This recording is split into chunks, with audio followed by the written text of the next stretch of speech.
Hadirin dimohon untuk duduk kembali. Baik, sekali lagi kami ucapkan terima kasih kepada Gubernur DKI Jakarta Bapak Anies Rashid Baswedan beserta Ibu Ferry Farhati yang telah menyempatkan hadir pada acara sore hari. Kita berikan tepuk tangan tentunya kepada Bapak Anies dan Ibu Ferry Farhati. Boleh? Baik, Bapak Ibu sekalian, tentunya kegiatan yang berlangsung pada acara ini adalah Festival Jakarta, Bapak Oni Wijanarko dan seluruh jajaran BI yang saya hormati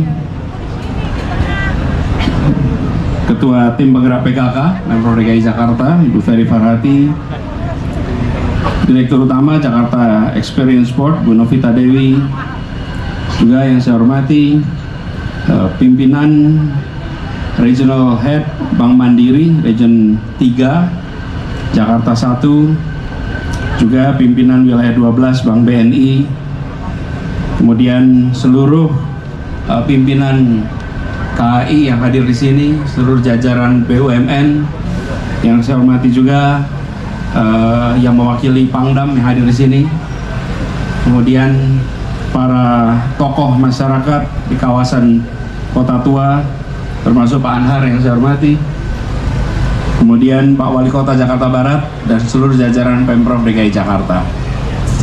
Assalamualaikum warahmatullahi wabarakatuh. Waalaikumsalam. Hari ini benar-benar hari yang membahagiakan bagi kita semua. Hari yang patut kita syukuri. Karena tempat ini begitu banyak sejarah perjalanan Jakarta terjadi. Dan tempat ini sering dipandang sebagai kota tua, kota masa lalu, kota tempat kita menengok ke belakang. Hari ini tempatnya telah berubah. Di kota tua kita menengok ke masa depan. Kota tua telah berubah. Kawasan ini diubah menjadi sebuah kawasan di mana kita bisa mendapatkan keduanya. Disinilah kalimat yang sering kita dengar. Time converts into space. Waktu dikonversi jadi ruang. Di mana itu? Di kota tua. Karena perjalanan 400 tahun kota ini ditandai dengan bangunan-bangunan yang dibangun sejak tahun 1600-an. Ada di tempat ini. Datang ke lokasi ini, kita akan menyaksikan bagaimana ruang ini mewakili perjalanan 400 tahun. Dan itu kita bisa lihat, ya bangunannya, ruangannya, kemudian tanahnya, itu semua mewakili. Di sisi lain, kota tua ini telah dibangun kembali dalam beberapa bulan sehingga dia mewakili wajah masa depan kota. Wajah masa depan kota itu ditandai dengan satu, didominasi oleh pejalan kaki. Karena itu tempat ini semuanya disiapkan untuk berjalan kaki. Yang kedua, difasilitasi dengan transportasi umum. Menjangkau tempat ini menggunakan transportasi umum. Yang ketiga, kota masa depan adalah kota yang emisinya rendah, udaranya bersih. Dan disinilah diterapkan low emission zone, kawasan zona emisi rendah. Jadi Di kota tua ini kita menemukan pertemuan tahunnya 2022 ke belakang melihat 400 tahun perjalanan, dan ke depan kita menyaksikan kota baru yang mewakili Jakarta masa depan. Jakarta dimulai di tempat ini dan perjalanan menuju masa depan dimulai juga dari tempat ini. Bapak sekalian, ketika kita menempatkan trotoar kawasan pejalan kaki sebagai kawasan utama, apa yang terjadi? Yang terjadi adalah langsung perasaan kesetaraan itu muncul. Begitu di sini dibiarkan menggunakan kendaraan pribadi, maka ada ketidaksetaraan. Ada yang bisa parkir naik motor, parkirnya jauh. Ada yang bisa parkir sangat dekat pakai valet. Ada segala macam fasilitas yang menggambarkan strata posisinya di dalam struktur masyarakat. Tapi begitu menggunakan trotoar, maka di tempat ini berkumpul ratusan nih ada di tempat ini. Di sini kita tidak bisa membedakan latar belakangnya apapun juga, semua berdiri di tempat yang sama, semua berjalan di jalan yang sama dalam posisi yang dekat satu sama lain. Tempat ini memberikan hubungan antar orang terasa intimate, terasa dekat, terasa akrab. Kita ingin kota yang mempersatukan, kita ingin kota yang memberikan perasaan kesetaraan. Dan di kawasan ini dengan menggunakan 100% nanti jalan kaki, insya Allah siapapun yang datang di tempat ini, apakah itu turis dari benua Eropa, turis dari benua Asia, datang ke sini, dia akan bercampur dengan penduduk Jakarta, penduduk Indonesia dengan perasaan kesetaraan. Inilah kekuatan terobosan yang ada di kota ini, dan itulah masa depan. Lalu di belakang kita ada stasiun salah satu stasiun paling lama, usianya 100 tahun kira-kira. Dan kalau kita lihat nanti MRT juga akan punya stasiun di tempat ini. Nanti akan keluar pintu MRT di situ. Transjakarta ada di sini. Jadi datang ke kota tua adalah menggunakan kendaraan umum. Lagi-lagi ini adalah tanda sebuah kota modern yang insya Allah Jakarta akan terus-menerus mengalami modernisasi itu. Jadi mengandalkan transportasi umum dan jalan kaki. Karena itu kita berharap yang terjadi di kota tua ini bukan sekedar bangunan yang ditata, bukan sekedar jalan yang ditata, tapi yang terjadi adalah interaksi antar orang yang saling mendekatkan satu sama lain. Dan tempat ini menjadi hidup. Bapak Ibu sekalian, sebuah kota disebut hidup dan mati bukan karena bangunannya, tapi karena orangnya, karena orang-orang yang ada di dalamnya. Kota itu bangunannya masih lengkap, kalau penduduknya sudah pergi, dia akan disebut sebagai kota mati. Nah, kota tua ini saya yakin akan menjadi tempat rujukan orang untuk berwisata, melihat masa lalu, tapi juga berwisata untuk merasakan masa depan. Apa yang penting di sini? Habituasi, proses pembiasaan. Pembiasaan banyak hal. Satu, membiasakan untuk jalan kaki di dalam sebuah kawasan kota. Hari ini kita terbiasa dalam jalan kaki di dalam gedung, tapi bukan jalan kaki di dalam kota. Dalam kota itu masih selalu kita gunakan roda. Apakah itu roda bermotor 2 atau roda bermotor 4, tapi berjalan dalam kota itu pakai roda. Padahal seharusnya berjalan dalam kota itu juga bisa pakai kaki. Dan tempat ini nanti akan menjadi pengalaman baru bagaimana kita bisa berjalan kaki, menikmati segala macam fasilitas, berinteraksi bersama. Jadi harapannya nanti keakraban, kedekatan akan muncul dari tempat ini. Bapak Ibu sekalian, inilah perubahan yang sedang terjadi di Jakarta, dan inilah masa depan kita. Karena itu tidak aneh apabila kita lihat di sini Batavia, kota tua, kota masa depan. Jadi yang sedang diluncurkan bukan sekedar merawat masa lalu, yang sedang diluncurkan adalah membangun masa depan, kota yang ramah lingkungan, kota yang menyatukan kita semua. Boleh beri tepuk tangan kepada semua yang terlibat di sini. Nah, lalu sekarang saya ingin berikan apresiasi kepada mereka yang terlibat. Kawasan kota tua ini kawasan yang namanya juga kota tua, lama. Dan yang berada di tempat ini banyak unsur. Satu, unsur Pemprov DKI, tentu. Yang kedua, teman-teman BUMN, karena banyak tempat-tempat ini dulunya adalah milik perusahaan yang berbasis di Belanda, di masa kolonial Belanda. Kemudian nasionalisasi, pindah buku tuh, dicatat menjadi milik Badan Usaha Milik Negara. Lalu Angkatan Bersenjata, karena itu ada unsur Kodam di sini. Karena banyak fasilitas instalasi militer Belanda yang dulu berada di kawasan ini. Jadi ada 3 unsur utama, 1 Pemprov, 2 BUMN, 3 adalah TNI.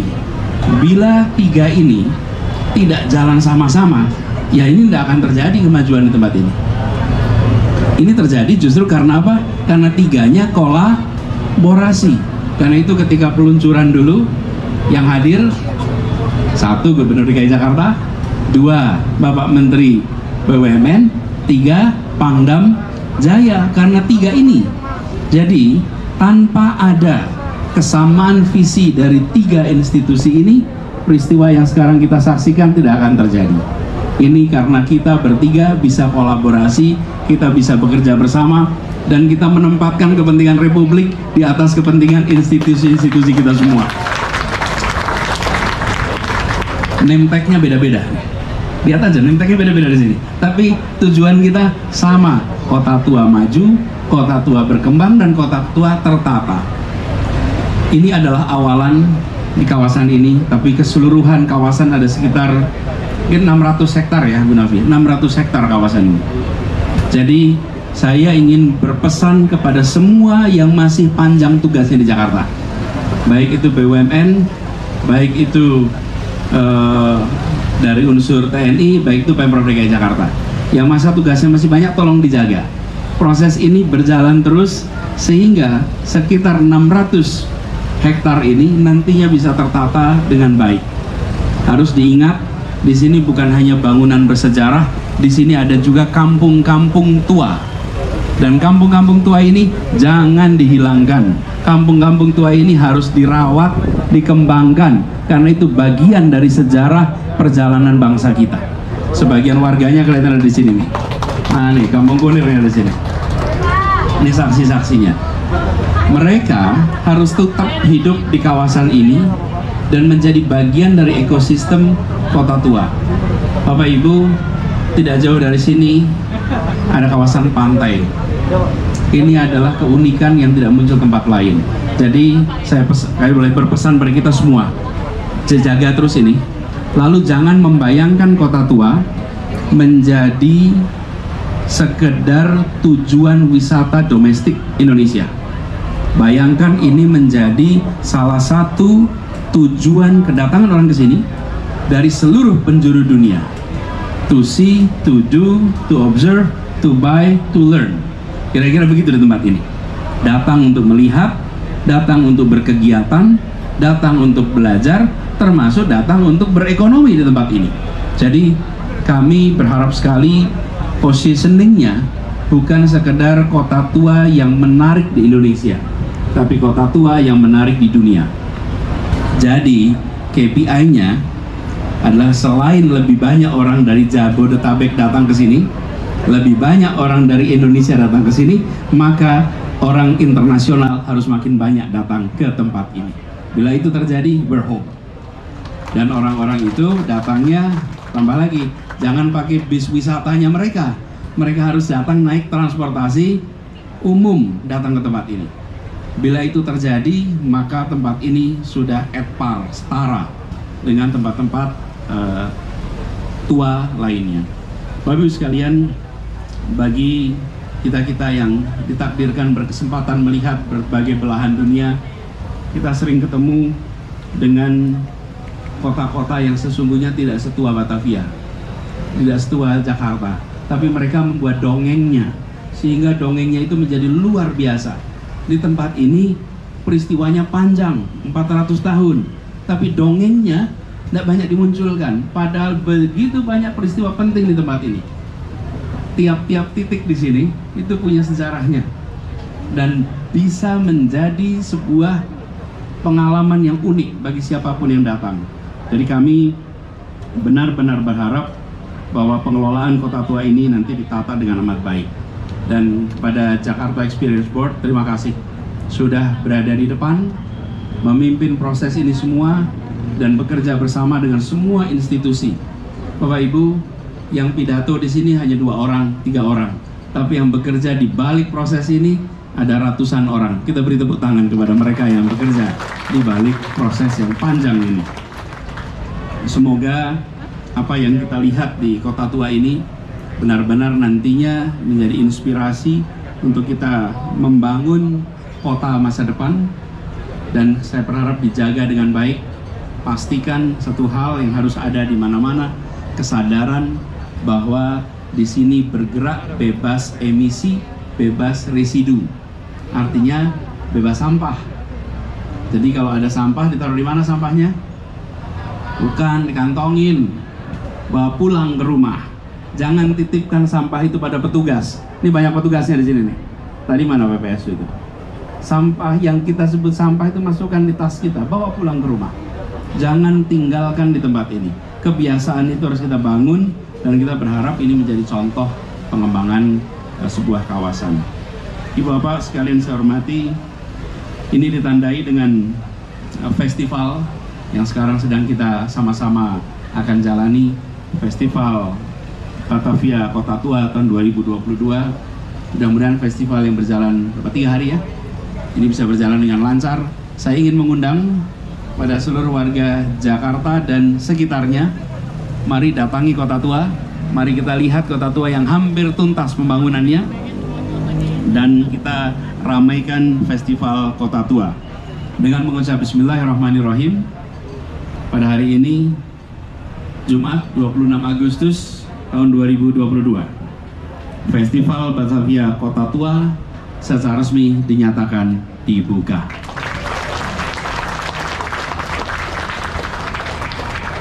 Terima kasih. Assalamualaikum warahmatullahi wabarakatuh. Waalaikumsalam warahmatullahi wabarakatuh. Terima kasih Bapak Gubernur atas sambutannya. Kami mohon kepada Bapak untuk tetap di atas panggung Bapak, karena sebelum kita melakukan peninjauan kita akan melaksanakan foto bersama. Dan untuk itu kami